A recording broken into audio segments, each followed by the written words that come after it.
O presidente Lula não tem mais nada a ganhar nessa altura da vida. Ele ter sido candidato em 2022 foi o preço que ele pagou para sair da cadeia e salvar a pele de um Supremo Tribunal Federal que estava emparedado com o bolsonarismo, em desespero com o bolsonarismo, com medo que o Jair Bolsonaro, reeleito, viesse com força redobrada para cima deles.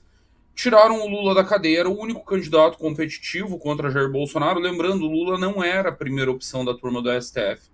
Antes do Lula, eles ensaiaram Luciano Huck fazendo artiguinho de final de ano e fazendo de conta que poderia ser candidato, não teve tração. Nas melhores pesquisas, o Luciano Huck pontuou com o que Renan Santos já tem hoje. Depois eles tentaram com João Dória, esse basicamente pulverizou a própria carreira, depois de ser eleito com Bolsonaro, Dória, tentando ser o candidato anti-Bolsonaro. E aí, em desespero, como última alternativa para derrotar o Jair Bolsonaro em 2022, o sistema apelou para Lula. Qual que é a situação no momento? E não é de momento, é uma situação que vem desde antes das sanções, que não mudou estruturalmente com as sanções, a despeito que as manchetes disseram na época, e eu dizia que estava todo mundo maluco, que estava todo mundo surtando. Ele não tem popularidade suficiente para ir para uma reeleição tranquila. A reeleição do Lula, no melhor dos cenários para ele, é uma disputa de vida e morte para tentar salvar a percepção em relação ao próprio governo, que é um governo desastroso, que é um governo que tem mais ruim e péssimo do que ótimo e bom, que é um governo em que a maioria desaprova. Ele teria que ir para a eleição para tentar salvar a imagem desse governo que está ruim por 4 anos. Tipo, você não faz milagre em período eleitoral. Até tem um fenômeno recente que é o próprio Bolsonaro, que chega na eleição muito mal e que aí tem uma recuperação acelerada. Mas a recuperação do Bolsonaro ela não começa na eleição. Ela começou meses antes, quando a economia, que tinha ficado paralisada durante a pandemia, começa a se reaquecer. Aí o cidadão sente na ponta sinais de melhora e a avaliação do Bolsonaro vai melhorando aos poucos. Ele chega na eleição, ele tem um discurso para fazer. Qual é esse discurso? A economia só parou porque teve fechamento na pandemia, inclusive fui contra, e agora ela está se recuperando, então eu mereço que você me dê uma segunda chance. Eu mereço que você me mantenha. Por isso que o Bolsonaro conseguiu recuperar. O que o Lula vai poder dizer durante a eleição? O cidadão não tem sensação de melhora. Agora ele está nessa de vou aumentar mais imposto agora com cigarro. E eu não sei o que passa na cabeça da galera da comunicação do governo, porque dizem que o Lula não anuncia mais nenhuma medida sem consultar a Sidônio Palmeira. O que eu imagino que passou nesse caso? Ah, mas se nós falar em aumentar imposto sobre o cigarro, é uma pauta cara ao eleitor evangélico, que é o eleitor bolsonarista. Cara, a única coisa que o eleitor vai ouvir disso é que vai ter mais aumento de imposto. Aí a outra, eu vi um vídeo antes de começar a análise, Júnior, do Pedro Rousseff, sobrinho da Dilma Rousseff, vereador lá em Belo Horizonte, deve vir candidato a deputado federal nessa eleição, e ele dizendo que o Lula vai acabar com as bets, outra pauta para tentar dialogar com o público evangélico bolsonarista. Esse público é indialogável, estou usando um neologismo aqui. Ele não vai conseguir entrar. Ele simplesmente não vai conseguir entrar porque, cara, você viola todos os valores desse grupo. Você banca uma Erika Hilton como cara pública do governo, como o governo fez ao longo de 4 anos. Tem uma Janja destroçando a imagem do governo junto ao público evangélico. Promove pauta woke, aí você está achando que vai meter imposto em cigarro e vai anunciar que quer acabar com as bets e os evangélicos vão esquecer de tudo, é tratar o eleitor como burro. Com tudo isso na mesa, o Lula, que é tudo menos burro, ele vai ler o cenário. Era óbvio que ele não seria candidato, sempre foi. Não foi nada genial meu. Ah, mas então por que ninguém mais bancou se era tão óbvio? O professor Olavo de Carvalho já dizia, no Brasil, falar o óbvio virou sinônimo de genialidade.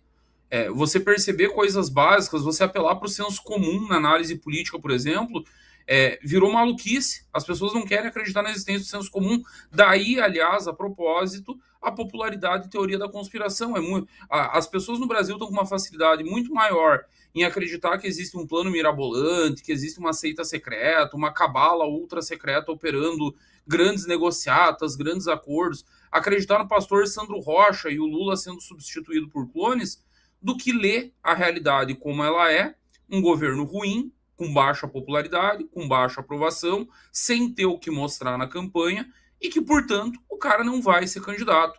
Ainda mais um cara que colocaria na mesa, indo para essa disputa, 3 vitórias nas últimas 3 vezes que ele concorreu, eleição e reeleição da sucessora, e reelegeu a sucessora num cenário muito, muito difícil, e botar um Fernando Haddad, que ninguém conhecia, que havia sido humilhado na disputa pela reeleição em São Paulo na prefeitura, no segundo turno e fazer 45% dos votos. Foi uma grande eleição do Haddad e do PT em 2018, com o Lula na cadeia. Ele vai torrar todo esse patrimônio político. O Lula pode ser muitas coisas, burro ele não é. Por isso que eu sempre trabalhei com o cenário de que o Lula não seria candidato à reeleição e talvez, Júnior, e aí eu sempre trabalhei até com essa possibilidade. Um governo muito aprovado, vamos dizer que foi o governo Lula 1, que é um governo que termina com o Brasil crescendo a 4,5% ao ano, com projeção de crescer ainda mais nos anos seguintes, inflação sob controle, preço baixando no supermercado. Imaginemos que fosse esse o cenário. O Lula está com 80 anos. Ele vai olhar e vai pensar: eu tenho saco para aguentar mais 4 anos isso aqui? Eu tenho paciência para gerenciar a crise com o Supremo, crise do Banco Master, crise com o Congresso, a Janja se aparecendo e trazendo uma visibilidade que não é saudável para alguém que já esteve na cadeia, que estava na cadeia até outro dia. Vamos lembrar. Então, eu acho que até um Lula com hiperaprovação, ele tentaria repetir a receita da Dilma. Pegaria alguém da confiança dele e tentaria eleger.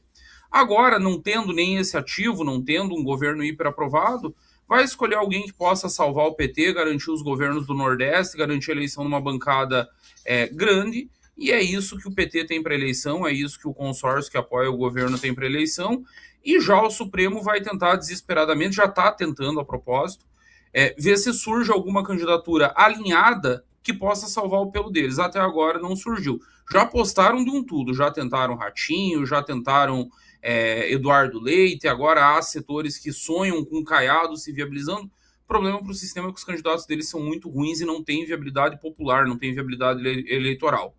O cenário é esse, e agora vamos ver o que acontece até a eleição. Mesmo problema que você, às vezes. Esquecer de ligar o microfone. Aqui, então, tem a citação do Lula, né? Ele deu uma entrevista pro ICL, o Instituto Chupa Lula, e ele falou o seguinte: eu não decidi se serei candidato ainda, ou seja, acho que ele não vai ser candidato. Vai ter uma convenção em julho e eu, para decidir ser candidato, vou ter que apresentar um programa. Vou ter que apresentar uma coisa nova para esse país. Lula, ter 3 mandatos, no final do terceiro, indo... Ele vai pensar num programa agora para apresentar. Eu acho que ficou azedo, hein, senhor Bezerra. Eles vão apresentar o programa e o programa é salvar o Brasil do fascismo, e é isso, é o que tem para hoje, é o que a candidatura do Haddad vai representar, tentando pegar setores dessa neo-esquerda, pseudo-intelectual, limpinha, fofinha de São Paulo, com Faria Lima, e tenta salvar o que dá, tenta garantir pelo menos... Cara, eu tinha um piso, chegou a ser um piso do Lula na casa dos 40%. Sem Lula, esse piso do PT, para qualquer candidato petista, era 30%. De 6 meses para cá, o piso do Lula virou algo na casa dos 35%, a depender do cenário. E o piso do Haddad é menor ainda, está dado lá pela pesquisa Datafolha, é 25%. Situação desesperadora, eles têm que... na verdade, eu acho que o Lula está refém do sucesso da estratégia de 2018, porque sim, foi um sucesso mesmo perdendo a eleição, de levar até a 1/10 hora essa candidatura, de dizer que era candidato, até mesmo registrar e depois ter a candidatura rejeitada pelo TSE. Esperou até o último dia da troca para fazer a troca, enfim. Ele ficou meio que refém dessa estratégia, tentou repetir ela, tá tentando, só que aí o que acontece? As pesquisas mostrando derretimento, queda na aprovação, Flávio Bolsonaro grudando na liderança, é questão de tempo, de muito pouco tempo para o Flávio assumir a liderança, mesmo contra Lula e já em primeiro turno, talvez ali na casa dos 45%, e assim, o Flávio não assumiu contra uma previsão minha, que era para ele ter assumido a coisa de uma semana atrás, em todos os institutos, aí não é escolha de pesquisa, é em todos. Talvez ele não tenha assumido porque talvez o Flávio tenha batido no teto. Só que mesmo o Flávio no teto, em segundo turno vira guerra de rejeições.